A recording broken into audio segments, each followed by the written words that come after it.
السلام علیکم ورحمۃ اللہ وبرکاتہ۔ ہمارا آج کا سبق ہے نمازوں کے اوقات۔ سب سے پہلے یہ یاد رکھیں کہ نماز سے جو اعلیٰ مقاصد اور منافع وابستہ ہیں اور اللہ تعالیٰ کے جو خوش نصیب بندے ہیں ان کو نماز میں جو لذت اور راحت ملتی ہے، اس کا تقاضا تو یہ تھا کہ اگر ساری زندگی کے سارے لمحات میں نہیں تو کم از کم دن رات کے اکثر حصے میں تو اس عبادت کو ادا کیا جانا لازم ہونا چاہیے۔ لیکن حکمت الہی نے انسانوں کے ذمے اور بھی ذمہ داریاں ڈالی، چنانچہ اللہ تعالیٰ نے دن رات میں صرف 5 وقت میں نماز فرض کی ہے، اور اللہ تعالیٰ نے ان اوقات کو بھی اس طرح ترتیب کے ساتھ اور حکمت کے ساتھ مقرر فرمایا ہے کہ اس میں انسان ان عبادات کو بھی ادا کر سکتا ہے، نماز بھی پڑھ سکتا ہے، اور اس کے ساتھ ساتھ وہ دوسری ساری ذمہ داریوں کو بھی انجام دے سکتا ہے۔ چنانچہ صبح سویرے اٹھتے ہی پہلا کام اللہ تعالیٰ نے ہمارے ذمے نماز پڑھنا یعنی فجر کی نماز ہمارے ذمے لازم کی ہے، تاکہ صبح کا جو آغاز ہے اور صبح سویرے اٹھتے ہی پہلا کام ہمارا وہ بارگاہ الہی میں حاضری ہو، اور اللہ تعالیٰ کے سامنے ہم اظہار نیاز بھی کریں اور اللہ کے ساتھ اپنی بندگی کے عہد کی تجدید کر لیں۔ اور پھر اس کے بعد اللہ تعالیٰ نے تقریباً پورا آدھا دن تک کوئی نماز فرض نہیں کی، یعنی زوال تک کوئی نماز اس کے علاوہ نہیں ہے۔ اس کے بعد اللہ نے ظہر کی نماز فرض کی، تاکہ اس طویل دورانیے میں انسان اپنی ساری ذمہ داریوں کو بھی ادا کر لے، اپنے اپنے حالات کے مطابق کام کاج بھی کر لے۔ پھر زوال کے بعد اللہ تعالیٰ نے ایک نماز فرض کی، تاکہ اس طویل عرصے میں جو اللہ تعالیٰ کی بارگاہ میں غیر حاضری کی مدت طویل ہو گئی ہے وہ ایک دفعہ پھر سے اس کو تجدید کر لی جائے اور ایک دفعہ پھر اللہ کی بارگاہ میں حاضری کی جائے۔ اور پھر کچھ وقت کے بعد اللہ تعالیٰ نے عصر کی نماز فرض کی ہے، تاکہ اس وقت میں جو شام کے آثار نظر آ رہے ہیں، رات کے آثار شروع ہو رہے ہیں، اس میں ہر بندے کا اپنے اپنے کاموں سے فرصت پانے کا وقت ہوتا ہے۔ چنانچہ اس وقت میں جبکہ بعض لوگوں کو تفریحی مشاغل میں مصروف ہونے کا دل کر رہا ہوتا ہے، تو اس وقت جو اللہ کے نیک بندے ہوتے ہیں، اللہ کے مومن بندے ہوتے ہیں، وہ اللہ تعالیٰ کی عبادت میں مصروف ہو جاتے ہیں۔ اور پھر شام کے وقت میں جب سورج غروب ہوتا ہے اس وقت اللہ نے ایک نماز فرض کی، تاکہ جو ہماری رات کا آغاز ہے اور دن کا اختتام ہو رہا ہے یہ ایک دفعہ پھر اللہ تعالیٰ کی بندگی کے عہد کی تجدید ہو جائے اور ہمارا دن کا اختتام جو ہے وہ اللہ کی بارگاہ میں حاضری سے ہو۔ اور اس کے بعد سونے سے پہلے اللہ تعالیٰ نے ہمارے اوپر عشاء کی نماز فرض کی ہے، تاکہ ہماری جو دن رات کی زندگی ہے اس کا سب سے آخری عمل یہی ہمارا نماز ہونا چاہیے، اور ہم اپنے مالک سے رابطہ نیاز قائم کر کے پھر سوئیں۔ یہ اللہ تعالیٰ نے کتنی حکمت کے ساتھ اور بہترین طریقے کے ساتھ اللہ تعالیٰ نے نمازوں کے اوقات ہمارے لیے مقرر فرمائے۔ اس کے بعد ہم آتے ہیں اپنے اصل موضوع کی طرف کہ نماز کے اوقات۔ نماز کے جو اوقات ہیں فجر، ظہر، عصر، مغرب، عشاء کے، اس کے جو متعین اوقات ہیں وہ آج کل ماشاءاللہ جنتریوں میں اور اسی طرح موبائل کے اندر بھی ایسی ایپس موجود ہیں کہ جن کے ساتھ ہمیں اس کا شروع وقت کا اور آخر وقت کا ہم دیکھ سکتے ہیں، اس سے معلوم کر سکتے ہیں۔ لیکن جو اصل بات آج ہم نے کرنی ہے وہ یہ ہے کہ ان نمازوں کے جو مستحب اوقات ہیں وہ کون کون سے ہیں۔ سب سے پہلے ہے فجر کی نماز، اور فجر کی نماز میں مردوں کے لیے مستحب وقت یہ ہے کہ جب دن کا اجالا تھوڑا سا ہو جائے، تھوڑی سی روشنی ہو جائے، اس وقت میں پڑھنا، یعنی اسفار اس کو کہا جاتا ہے، اسفار میں پڑھنا افضل ہے۔ اور اس میں موسم کی بھی کوئی قید نہیں ہے کہ گرمیوں میں یا سردیوں میں، یعنی عام معمول فجر کی نماز کا یہی ہونا چاہیے کہ اس کو خوب روشنی میں پڑھنا چاہیے، اور اس میں کم از کم گھڑی کے حساب سے اتنا وقت باقی رکھنا چاہیے کہ اگر ہم فرض نماز میں 40-50 آیتیں تلاوت کرتے ہیں اور خدا نہ خواستہ کسی وجہ سے ہماری وہ نماز خراب ہو جاتی ہے، دوبارہ پڑھنی پڑتی ہے، تو دوبارہ بھی ہم نماز میں 40-50 آیتیں پڑھ سکیں، اور یہ تقریباً اندازہ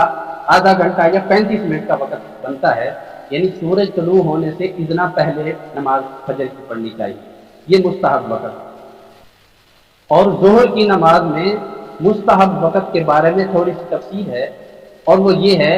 کہ جب گرمی کا موسم ہوتا ہے اس وقت دوپہر کے وقت بہت شدید گرمی ہوتی ہے، تو گرمی کے دنوں میں مستحب یہ ہے کہ ظہر کی نماز تھوڑا سا ٹھنڈا کر کے پڑھی جائے، جب تھوڑا سا دن ٹھنڈا ہو جائے، یعنی تھوڑا سا عام معمول سے لیٹ پڑھنا، اور سردیوں کے دنوں میں اس کو جلدی پڑھ لینا مستحب ہے۔ یعنی سردی کے دنوں میں اول وقت سے زیادہ تاخیر کرنا یہ سنت کے خلاف ہے، جبکہ گرمی کے دنوں میں تھوڑا سا تاخیر کر کے پڑھی جائے یہ سنت اور مستحب ہے۔ اور عصر کی نماز میں مستحب یہ ہے کہ جب عصر کا وقت داخل ہوتا ہے تو اس سے تھوڑی سی تاخیر کر کے، یعنی اتنا وقت اس میں تھوڑا سا تاخیر کی جائے کہ اگر کوئی بندہ نوافل پڑھنا چاہتا ہے تو وہ اس میں نوافل پڑھ سکے، اس لیے کہ عصر کی نماز کے بعد نوافل کا پڑھنا مکروہ ہے، اور یہ ہم آگے چل کے بیان کریں گے کہ جو نماز کے مکروہ اوقات ہیں وہ کون کون سے۔ تو عصر سے کچھ وقت پہلے، یعنی جب عصر کا وقت شروع ہوتا ہے تو اس سے تقریباً 15-20 منٹ کے بعد عصر کی نماز پڑھنا یہ مستحب ہے۔ اس کے بعد مغرب کی نماز ہے، تو مغرب کی نماز میں مستحب یہ ہے کہ اس کا وقت شروع ہونے کے ساتھ ہی نماز پڑھی جائے، یعنی جیسے ہی سورج غروب ہوتا ہے تو غروب ہونے کے ساتھ جلدی سے اس نماز کو پڑھنا افضل اور مستحب ہے، اس میں تاخیر کرنا یہ سنت کے خلاف ہے۔ اور عشاء کا مستحب وقت یہ ہے کہ پوری رات کا جتنا وقت بنتا ہے اس کو 3 حصوں میں تقسیم کیا جائے، اور 1/3 تک اس عشاء کی نماز کو تاخیر سے پڑھنا یہ مستحب ہے۔ لیکن یہ چونکہ پہلے زمانے کی بات ہے جب لوگ نیک ہوتے تھے، ان کا عشاء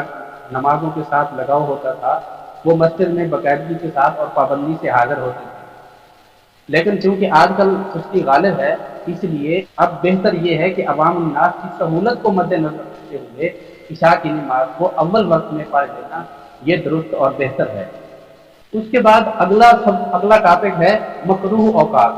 یعنی ایسے اوقات کے جن میں نماز پڑھنا یا تو بالکل بھی درست نہیں ہے یا ان میں نماز پڑھنا مکروہ ہے۔ اور یہ نمازوں کے جو مکروہ اوقات ہیں وہ 2 طرح کے ہیں۔